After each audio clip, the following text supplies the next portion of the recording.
માંજલપુર વિધાનસભા પેટા ચૂંટણીમાં મારામારી થઈ. ભાજપ કોંગ્રેસ વચ્ચે છૂટા હાથની મારામારી. લિટલ ફ્લાવર સ્કૂલમાં બૂથ ઉપર આ મારામારી થઈ. મારામારીના કારણે પોલીસ, સેન્ટ્રલ અને સ્ટેટ રિઝર્વ ફોર્સના જવાનો દોડી આવ્યા હતા. મારામારીને લઈ પોલીસે કોંગ્રેસના વોર્ડ પ્રમુખની અટકાયત કરી. કોંગ્રેસ કાર્યકર વિજય બુંબડિયાને ઢોર માર માર્યો. ઢોલ નગારાની સાથે ભાજપ પ્રચાર કરતા કોંગ્રેસ કાર્યકરે વિરોધ કર્યો હતો.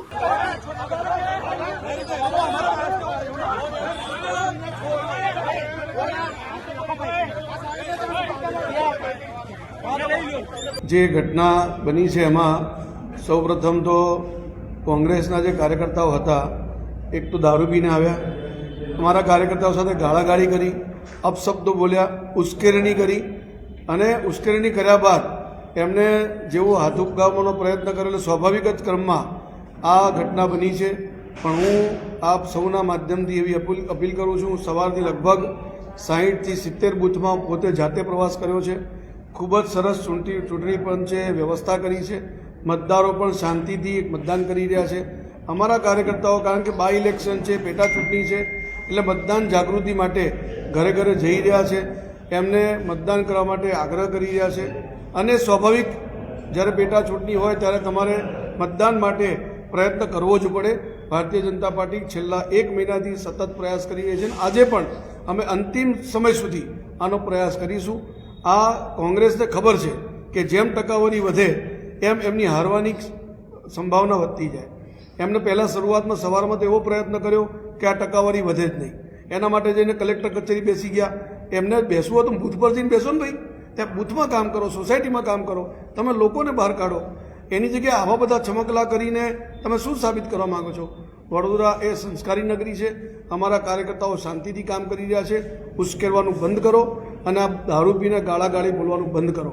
તમે જે રીતે કામ કરી રહ્યા છો એનાથી નુકસાન એ વડોદરાની છબીને થઈ રહ્યું છે. ઢોલ નગારા વગાડવામાં આવે છે, ત્યાં કેસ પહેરી અને કાર્યકર્તાઓ જઈ રહ્યા છે એવો પણ કોંગ્રેસનો આક્ષેપ છે. આચારસંહિતાનો ભાજપ ભંગ કરી રહ્યું છે. ત્યાંથી પણ કેટલાક અમારા કાર્યકર્તાઓ માત્ર મતદાન જાગૃતિનું કામ કરી રહ્યા છે. કોઈ અમે ભાજપને મત આપો એ વાત નથી કરી રહ્યા. અમે એટલું જ કહી રહ્યા છે કે અમે મત આપ્યો છે, તમે પણ મત આપો. અને એ આગ્રહ કરવો એ સૌની ફરજમાં આવે છે.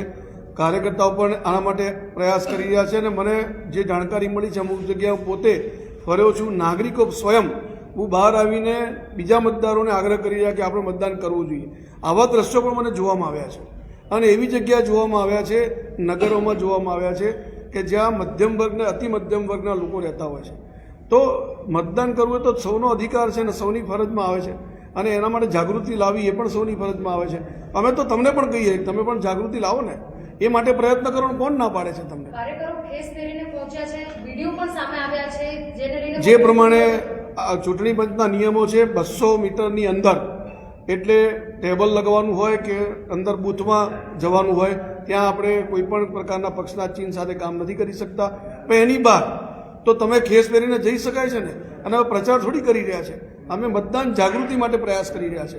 એટલે એ તો અમે તમને પણ કહીએ છીએ કે તમારામાં શક્તિ હોય, તમારા પાસે કાર્યકર્તા હોય, તમે પણ કરો.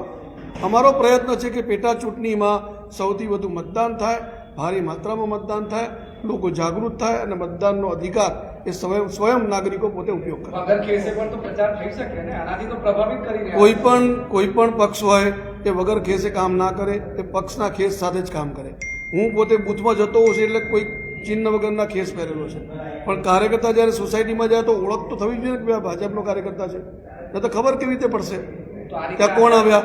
બહારથી કોઈ આવી ગયો કેવી રીતે ખબર પડશે? અમારા ખેસથી જ અમારા કાર્યકર્તા ઓળખાય છે અને બહુ શાંતિપ્રિય રીતે પ્રયત્ન કરી રહ્યા છે. ઉશ્કેરણી કરી અને આખો માહોલ ખરાબ કરવાનો પ્રયત્ન કરી રહ્યા છે. નશામાં તો એ હતા અમારા કાર્યકર્તાઓ, તો કેટલાય દિવસ સુધી કામ કરે છે. જો આવી પરિસ્થિતિ હોત તો ક્યાં ને ક્યાં ફરિયાદ થઈ જ હોત. અને અમારા કાર્યકર્તાઓ તો બહુ મોટી સંખ્યામાં કામ કરી રહ્યા છે. એટલે એવી કોઈ વાત છે જ નહીં. ખોટા આવા આક્ષેપો કર્યા કરતાં ચૂંટણીમાં અત્યારે બધાએ સાથે મળીને વધુ મતદાન થાય એના માટે પ્રયત્ન કરે. એ મને બહુ ધ્યાનમાં નથી, પણ મારા પાસે જે પાકી માહિતી મળી છે એ મેં આપને આપી દીધી છે.